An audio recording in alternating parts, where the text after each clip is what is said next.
Hello everyone. Yesterday in the previous lecture we studied about types of numbers in the basic concept. So in the types of numbers we studied about natural numbers which starts with the 1 and goes up to infinity. We studied about whole numbers represented by W. It includes 0 and all numbers. Then we studied about integers, that starts with all natural numbers, all whole numbers and negative numbers. Right? So those who are not clear with this concept can again see the previous video in which we described the kinds of numbers, natural numbers, whole numbers and integers. Now we are going to start our chapter knowing our numbers. So numbers we have already studied about its type. Then our chapter is about integers. So what does integers include? Integers include all natural number, whole number and a zero. On the number line, if we see integers means 0 is included, it means whole number are included. Then 1 to infinity, all numbers are included, it means natural numbers are included. Then on the left hand side there are negative numbers, negative terms which goes up to infinity, right? So those are also integers. So all these positive numbers, negative numbers and a zero, all three things which are being represented on the number line here makes integers. Now if we want to arrange in the ascending and descending order,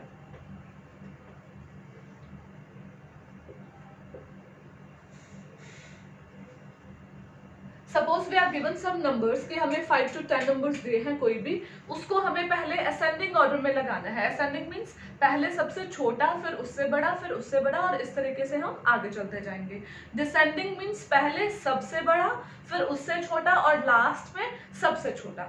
तो हमें कुछ type के question ऐसे मिलेंगे जिसमें हमें ascending और descending form में अरेंज करना है. सो उसके लिए यू मस्ट नो कि नेगेटिव साइड पे कौन सा नंबर बड़ा होता है और कौन सा छोटा होता है, और पॉजिटिव साइड पे कौन सा बड़ा होता है, कौन सा छोटा होता है.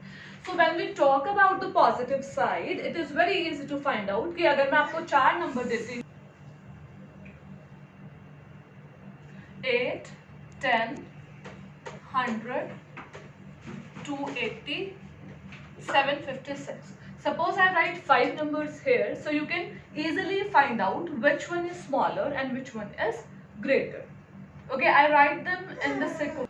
So if we talk about all these 5 numbers, we can easily find out. We will start from 8 and then 10 is greater than that, then 100 is greater than both of these, then 280 is greater than all these three. So this is the ascending order. So if I want to arrange it in descending order, so what will I do कि सबसे पहले बड़ा वाला number आएगा, that is सबसे बड़ा कौन सा है 756, then उससे छोटा 280, then 100, then 10 and then 8. तो ये बात हुई पॉजिटिव साइड की. Now if I talk about negative side, negative side का एक रूल होता है farther a number from zero, कि कोई भी नंबर जीरो से जितनी दूर होगा on the left hand side, lesser is the value, उतनी ही लेस उसकी वैल्यू होगी. जैसे 0 से ये नंबर, हम इन दोनों नंबर्स के बीच में कंपेयर करते हैं. 0 से ये नंबर कितने स्टेप दूर है? Only 2 steps. और 0 से अगर हम इसको देखें तो कितने, so this is 2 steps away from 0 and if we see this is 4 steps away from 0. तो जो जितना ज़्यादा दूर है वो उतना ही छोटा है. ये 4 स्टेप दूर है तो इट मीन्स ये ज़्यादा छोटा है, और इससे बड़ा कौन है 2. अगर आप पॉजिटिव नंबर में देखोगे तो 2 और 4 में से कौन सा बड़ा है 4. लेकिन अगर मैं दोनों का माइनस में लेती हूँ तो दोनों में से कौन सा बड़ा है, माइनस में ऑपोजिट हो जाता है, -2 बड़ा है.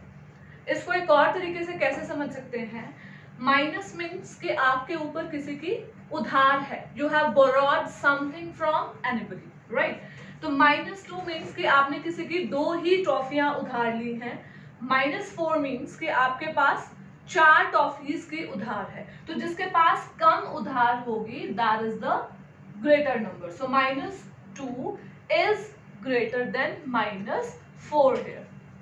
Now we can take two questions, one or two questions here. See, here we have two questions, ascending order and descending order. Ascending order means कि हमें stair up करना है, नीचे से ऊपर की तरफ जाना है. तो इसमें से सबसे छोटा नंबर आप फाइंड आउट करेंगे कि सबसे छोटा नंबर कौन सा है. अब देखो जो पॉजिटिव टर्म्स हैं, obviously those terms are greater than the 0 and negative numbers. तो नेगेटिव नंबर में देखो -7 और -8, इन दोनों टर्म्स में छोटा कौन सा है.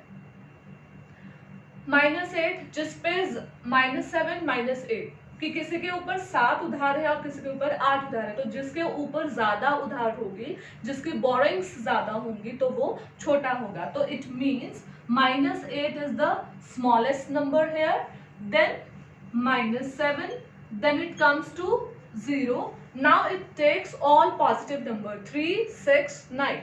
तो इनमें से सबसे छोटा कौन सा है 3, 6, 9 में से 3, then 6 is greater than that and 9 is the largest one among these. So this is the ascending order. Now we talk about descending order questions. In the descending order this is like कि हम upstairs हैं और हमें नीचे आना है, downstairs आना है, तो हमें सबसे बड़ा वाला नंबर चूज करना है. तो सबसे बड़ा चूज करने के लिए we will look for all positive terms 7, 11, 14, 9. तो पहले पॉजिटिव टर्म्स देखेंगे. सबसे बड़ी टर्म है 14, उसके बाद 11, then 9, then 7. Now we are left with 3 terms, -5, -2 और -13. तो माइनस में हमने नंबर लाइन में क्या पढ़ा था कि जो टर्म जितनी ज्यादा दूर है वो उतनी ही छोटी होगी, और हम यहाँ डिसेंडिंग ऑर्डर कर रहे हैं, तो इसका मतलब हमें बड़े वाली टर्म पहले लेनी है. तो इन तीनों में से देखो सबसे कम उधार किसके ऊपर है 2 के ऊपर, सबसे कम बोरोइंग्स किसके पास है 2 के पास. सो इट मीन्स -2 इन तीनों में सबसे बड़ा है, then -5 and -13 is the smallest one, right? So this is the ascending order and this is the descending order. So today you will practice how to do ascending and descending order question, and you can practice about number line, which number is greater and which number is smaller, so that we can move ahead tomorrow. Thank you.